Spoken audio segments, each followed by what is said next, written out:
Hey everyone, today I'm sharing a heartwarming story that reminds us of the power of true friendship. In a cozy neighborhood where sunflowers lined the streets and laughter echoed from playgrounds lived two inseparable 10-year-old girls, Rosy and Princy. They did everything together, walked to school, shared lunches, invented secret handshakes, and dreamed of becoming astronauts. Their friendship was like a radiant thread woven into the fabric of their little world.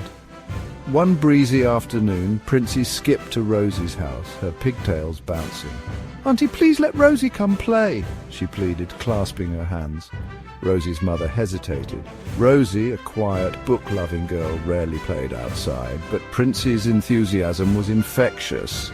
"We'll stay near my house, I promise," she insisted. Finally, Rosy's mother relented, warning them to be careful.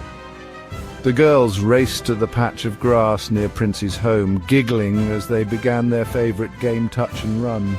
The rules were simple: dodge, chase, and tap the other to win. When Princy's turn came, she dashed after Rosy, who zigzagged with surprising speed. But in her excitement, Rosy stumbled backward, her feet carrying her onto the road just as a speeding car rounded the corner. Crash! Time froze. Princy's scream pierced the air as Rosy lay motionless on the asphalt. Tears blurring her vision, Princy screamed for help. Nearby adults rushed over, and Princy's mother, hearing the commotion, sprinted to the scene. She scooped Rosy into her arms and sped to the hospital, Princy trembling beside her. At the hospital, Rosy's mother arrived in a storm of panic. Doctors delivered the crushing news. Rosy had hit her head hard, erasing her memories. She stared blankly, recognizing no one. Overwhelmed by grief, Rosy's mother turned on Princy. "This is your fault," she shouted, her voice cracking.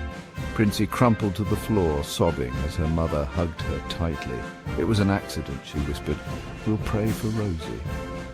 Weeks passed.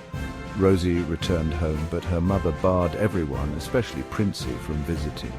"You've done enough," she'd snapped, slamming the door. Yet Princy lingered outside Rosy's window daily, leaving doodles and origami birds. "I'm here, Rosy," she'd murmur, hoping her friend could hear. One day, spotting Rosy's mother leaving for the market, Princy seized her chance. She wriggled through a broken basement window, her knees scraped and heart pounding. Upstairs, she found Rosy lying in bed, eyes open but vacant. "Rosy?" Princy choked, clutching her friend's hand. "It's me. Please wake up. If you don't, I'll never talk to you again." A single tear rolled down Rosy's cheek. Princy's voice grew fierce. "So if you don't get up, I'll jump off the treehouse. I mean it." Suddenly, Rosy's fingers twitched. Then her leg jerked. Princy gasped. "Yes, keep fighting, Rosy," she cried, squeezing her hand. With a groan, Rosy sat up, swaying like a newborn fawn. Princy," she rasped. Unseen, Rosy's mother stood at the doorway, her shopping bags forgotten. Tears streamed down her face as she watched her daughter, alive, present, speaking, reach for Princy. She rushed in, pulling both girls into her arms. "I'm so sorry, Princy," she wept. "You loved her when I let anger blind me."